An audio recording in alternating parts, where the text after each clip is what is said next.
Ce journal vous est offert par le FPI, Fonds des promotions de l'industrie, votre partenaire privilégié pour la réussite de vos projets.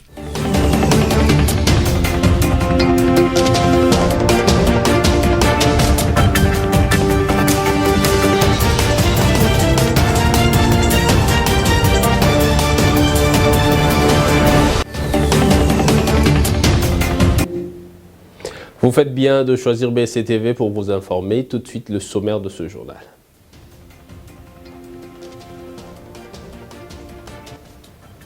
Et il y a plus de réfugiés rwandais en République démocratique du Congo que des réfugiés congolais au Rwanda. Ces propos sont du ministre de la Communication et des Médias, porte-parole du gouvernement, Patrick Muyaya Katembwe, devant les professionnels des médias. Qui succédera au Maroc? Double tenant du titre. L'Algérie accueille à partir de ce 13 janvier jusqu'au 4 février 2023 la 7e édition du championnat d'Afrique des Nations CHAN. Les CHAN qui est une compétition organisée pour le joueur évoluant dans les championnats nationaux d'Afrique. Encore une fois de plus, mesdames, messieurs, bienvenue. À son tour, le ministre de la Communication et Médias, porte-parole du gouvernement, Patrick Muyaya Katembwe, a réagi face à la déclaration du président rwandais Paul Kagame au sujet des réfugiés congolais au Rwanda. Pour le ministre congolais, il y a plus de réfugiés rwandais en RDC que de réfugiés congolais au Rwanda. Les détails. C'est au cours d'un briefing que le ministre de la Communication et Médias, Patrick Muyaya, a réagi face à la déclaration du président rwandais Paul Kagame qui tient au retrait des réfugiés congolais du Rwanda. Patrick Muyaya a dénoncé une incohérence des propos du maître de Kigali. Pour le ministre congolais, il y a plus de réfugiés rwandais en RDC que de réfugiés congolais au Rwanda. Cette question a fait l'objet du discours entre les deux gouvernements. Il est prévu que l'on traite cette question dans une tripartite avec le Haut Commissariat pour les réfugiés. Car le chiffre du 30 novembre 2023 renseigne qu'il y a environ 77 000 réfugiés congolais au Rwanda. Et puis le chef d'état-major général des FARDC, le lieutenant-général Christian Chiwewe, a appelé ses troupes à la discipline et au respect du droit international humanitaire. Et c'était au cours d'une parade tenue à Mobambiro, dans les territoires de Massissi, à 27 km à l'ouest de Goma. Nous sommes dans la province du Nord Kivu.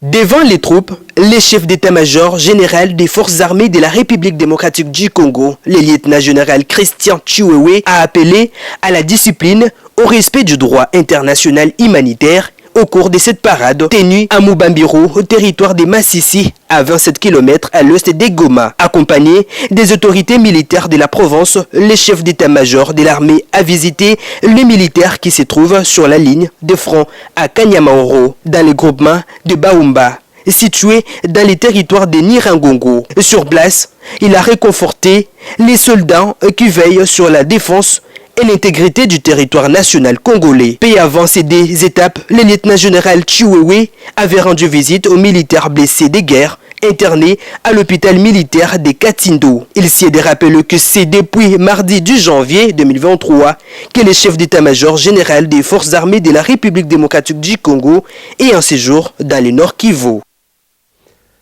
Tout à fait autre chose, c'est le jeudi 12 janvier que la Cour des comptes a procédé à l'ouverture des enquêtes sur l'attribution des marchés publics en fait des constructions des institutions supérieures et universitaires dans les villes du pays et dont la ville de Bunia. Plus de détails dans ce récit de Sami Bosongo. Nous voulons nous assurer de la conformité de la procédure de passation des marchés publics.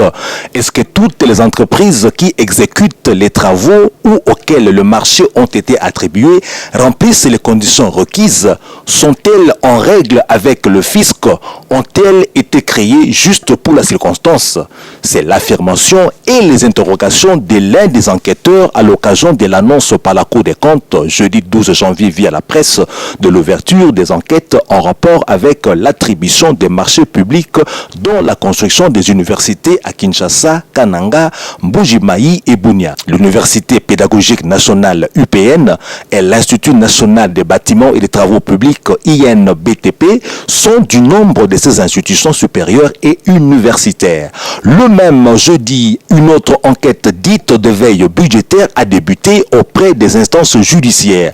La Cour s'apprête ainsi à juger à charge et à décharge les faits et les fautes de gestion. Par ailleurs, selon l'enquêteur de la Cour des comptes, tout le monde est justiciable de cette Cour, sauf les politiques qui ne sont que politiquement sanctionnés. C'est ainsi que lorsque la faute de gestion ou de fait sera établie, les coupables seront sommés à payer des amendes et à restituer l'argent indu.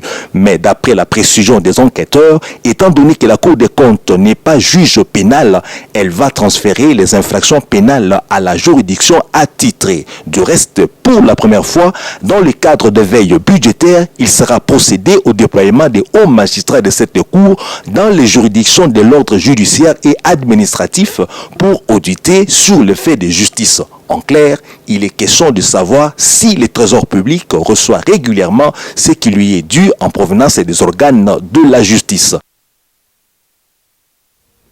Dans le reste de l'actualité, une avalanche d'inculpations contre la Russie de la part de capitales occidentales à la réunion du Conseil de sécurité des Nations Unies du lundi dernier.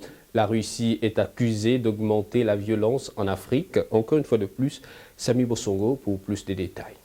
Pluie des accusations lors du Conseil de sécurité des Nations Unies tenu le 10 janvier contre le groupe paramilitaire privé russe Wagner, soutenu par le Kremlin, tenu responsable de l'augmentation de la violence dans la région du Sahel et en Afrique de l'Ouest.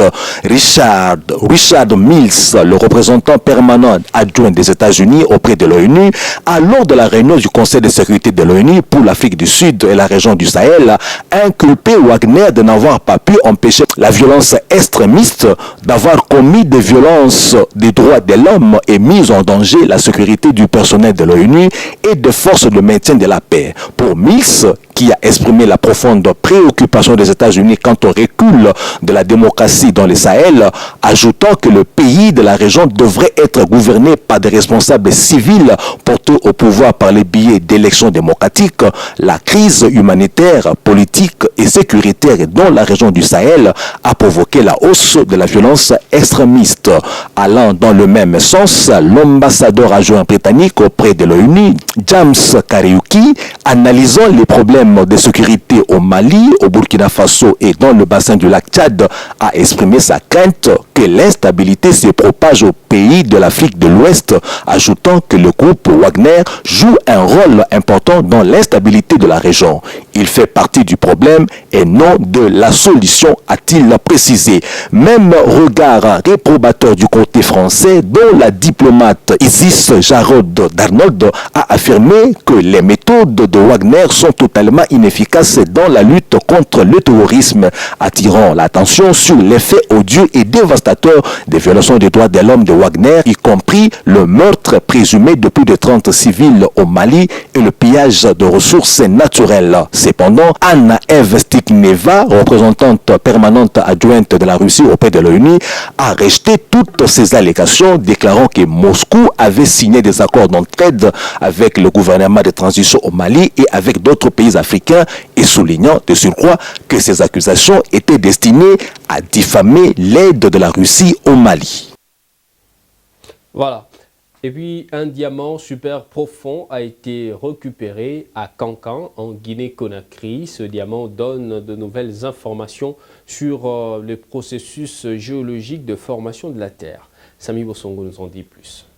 C'est à Kankan, la deuxième ville de la Guinée-Conakry, qu'a été récupéré un diamant présenté non seulement comme super profond, mais aussi révélateur de nouvelles informations sur la tectonique de plaques, les processus géologiques générateurs de montagnes, océans et continents, à en croire la revue Nature relayée par DeskEco.com.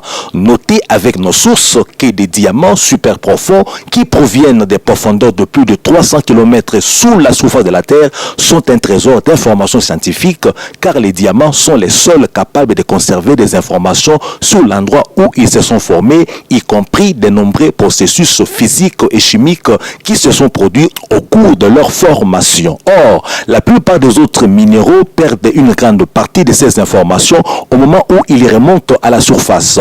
Mais selon Graham Pearson, co-auteur de l'étude et directeur de la Diamond Exploration and Research Training School de l'Université de l'Alberta, dans un communiqué de presse, les diamants agissent presque comme des capsules temporaires. Pearson y souligne qu'il y a beaucoup de choses à la surface de la Terre qui ne peuvent être expliquées que par des processus qui se déroulent en profondeur et que si vous voulez expliquer ce que vous voyez à la surface, qu'il s'agisse de minéralisation économique, de soulèvement des surfaces ou des phénomènes d'affaissement liés au bassin pétrolifère, vous devez comprendre la structure, la mécanique et les propriétés de la terre profonde.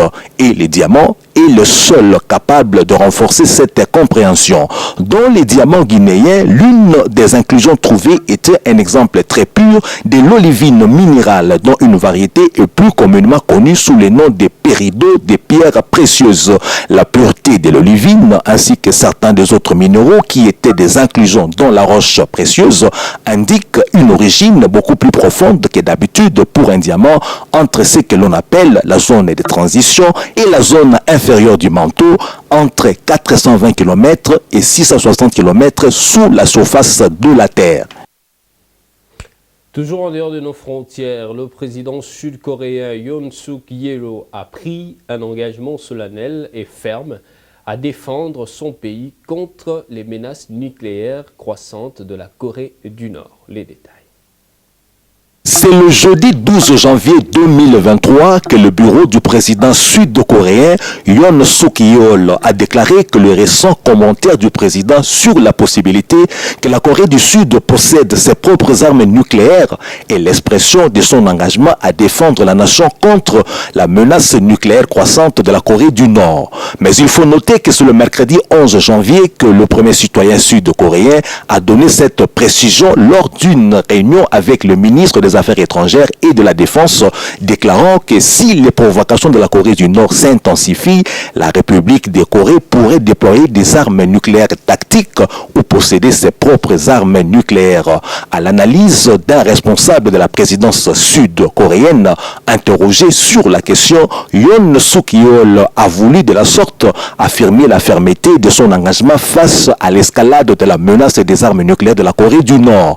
Ce responsable a encore indiqué aux journalistes que la partie la plus importante de ses commentaires précédents était qu'en tant que mesure réaliste à l'heure actuelle, il est important de renforcer efficacement la dissuasion étendue au sein de l'alliance de sécurité entre la Corée du Sud et les États-Unis. Cependant, a ajouté ses responsables, lorsqu'il s'agit de sécurité, le pire scénario doit toujours être pris en considération et de ce point de vue, le président Yoon Suk-yeol a exprimé plus clairement encore son engagement et sa détermination à protéger le peuple en tant que commandant en chef contre la menace croissante posée par les armes nucléaires de la Corée du Nord, tout en garantissant que le principe du respect du traité de non-prolifération reste valable. Dossier à suivre. Parlons sport pour terminer. Vous êtes censé le savoir, l'Algérie accueille jusqu'au 4 février 2023 la 7e édition du championnat d'Afrique des Nations CHAN Algérie 2023, une compétition organisée par la Confédération africaine de football et qui est réservée aux seuls joueurs évoluant dans les championnats nationaux d'Afrique.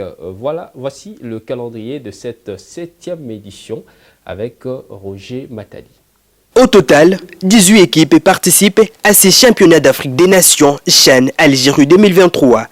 Elles sont regroupées dans 5 groupes, à savoir les groupes A, B, C, D et E. Dans le groupe A, Algérie, Libye, Éthiopie, Mozambique. Dans le groupe B, RD Congo, Ouganda, Côte d'Ivoire, Sénégal. Dans le groupe C, Maroc, Soudan, Madagascar et Ghana. Dans le groupe D, Mali, Angola et Mauritanie. Dans le groupe E, Cameroun, Congo-Brazzaville, Niger. Dans la phase des groupes, Algérie ouvre la compétition contre Libye et c'est vendredi 13 janvier 2023 au stade Nelson Mandela à 20h heure de Kinshasa. Il s'est de noter que le Maroc va finalement prendre part au championnat d'Afrique des Nations en Algérie après avoir annoncé plus tôt jeudi l'annulation de sa participation à raison de la fermeture de l'espace aérien algérien aux avions marocains selon le ministre des Affaires étrangères.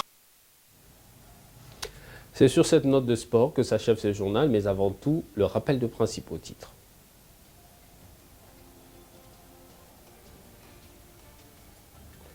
Il y a plus de réfugiés rwandais en RDC que de réfugiés congolais au Rwanda. Ces propos sont du ministre de la Communication et Médias, porte-parole du gouvernement congolais Patrick Muyaya, devant le professionnel des médias.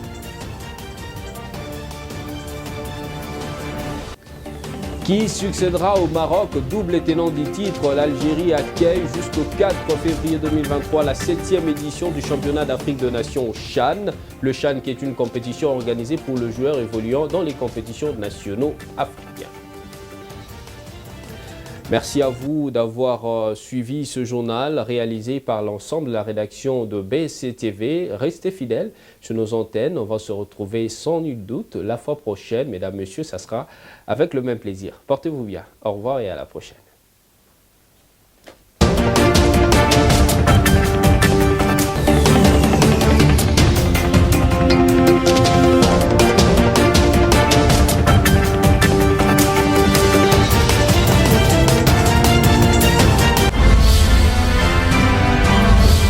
Ce journal vous a été offert par le FPI, Fonds des promotions de l'industrie, votre partenaire privilégié pour la réussite de vos projets.